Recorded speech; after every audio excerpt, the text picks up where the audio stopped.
अपने क्रोध को जाहिर करने के लिए श्राप एक आसान तरीका बना हुआ है। लेकिन क्या आप जानते हैं कि युगों पहले जब धरती पर देवता विचरते थे तब से श्राप का चलन है। जब देवता श्राप देते थे तो वे श्राप हकीकत बन जाते थे। उनमें से कुछ श्राप ऐसे थे जो अजीब श्राप थे और आज इतिहास बन चुके हैं। तो चलिए ऐसे ही चंद अजीब श्राप के बारे में आपको बताते हैं जिन्हें हम आज भी देख रहे हैं। नंबर 1, इस अजीब श्राप की वजह से भगवान शिव को एक लिंग के रूप में पूजा जाने लगा। एक बार ऋषि भृगु भगवान शिव से मिलने के उद्देश्य से कैलाश पर्वत पर गए। उन्होंने शिव के घर का दरवाजा खटखटाया मगर किसी ने भी कोई जवाब नहीं दिया। इसकी वजह ये थी कि शिव पार्वती प्रेम प्रलाप कर रहे थे और इसी वजह से दरवाजा नहीं खोल पाए। बाबा भृगु की बेचैनी बढ़ती गई और वे दरवाजे को जोर जोर से पीटने लगे। कुछ देर बाद जब शिव ने दरवाजा खोला तो पार्वती भी उनके साथ ही खड़ी थी।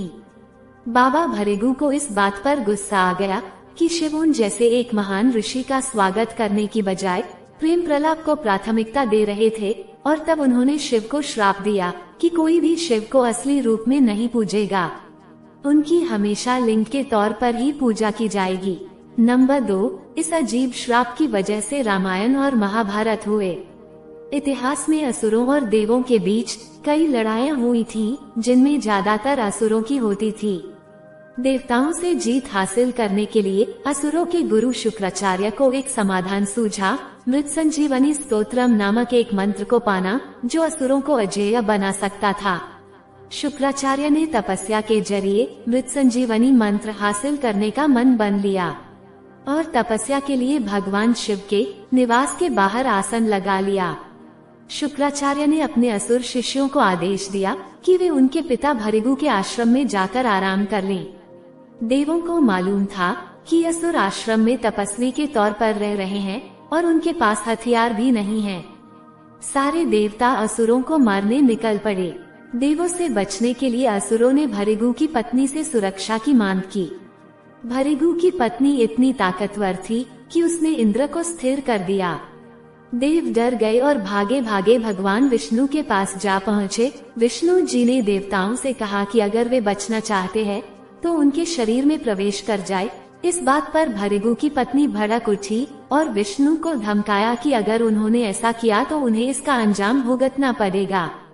इस पर विष्णु को गुस्सा आ गया और उन्होंने अपने सुदर्शन चक्र से भृगु की पत्नी को मार डाला।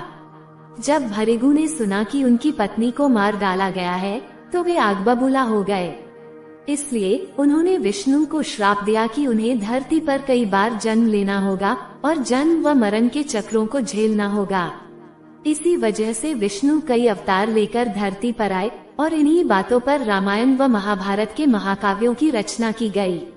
नंबर 3, वो अजीब श्राप जिसकी वजह से कुत्ते संभोग के बाद भी जुड़े रहते हैं। रानी द्रौपदी 5 पांडव पतियों की साझी पत्नी थी। द्रौपदी संग अंतरंग समय बिताने के लिए पांडवों ने एक गजब का तरीका खोज निकाला था जिससे कि उन्हें एक दूसरे से उलझन न हो। ये तय किया गया कि जब भी कोई भाई द्रौपदी के कमरे में दाखिल हो तो वह दरवाजे पर ही अपनी जूतियां उतार दे ताकि बाकी लोगों को भी ये पता चल जाए कि द्रौपदी अकेली नहीं है। एक दिन एक भाई बाहर दरवाजे पर अपनी जूतियां उतारकर तो भीतर चला गया मगर वहां से गुजर रहा एक कुत्ता खेल खेल में वहां रखी जूतियां उठाकर ले गया। ठीक उसी वक्त दूसरा पांडव भाई जो द्रौपदी संग वक्त बिताना चाहता था, ये देखकर कि दरवाजे पर कोई जूती नहीं है, यह मान बैठा कि वह अकेली है और वह द्रौपदी के कमरे में प्रवेश कर गया। इससे एक शर्मनाक स्थिति बन गई जिसने द्रौपदी को नाराज कर दिया। द्रौपदी को एहसास हुआ कि यह सब एक कुत्ते की वजह से हुआ है जिसकी वजह से उसे बेहद शर्मिंदगी झेलनी पड़ी और तब जाकर उसने सभी कुत्तों को श्राप दिया कि वे भी उसी की तरह शर्म का सामना करेंगे जैसे द्रौपदी को करना पड़ा। तब से संभोग के बाद कुत्ते एक दूसरे से जुड़े रहते हैं। नंबर 4, एक ऐसा अजीब श्राप जिसकी वजह से सभी औरतें गप्पे मारती हैं। वैसे तो हम सभी को कर्ण की कहानी मालूम है, फिर भी हम बता दे कि पांडवों को नहीं मालूम था कि कर्ण उन्हीं का सगा भाई था।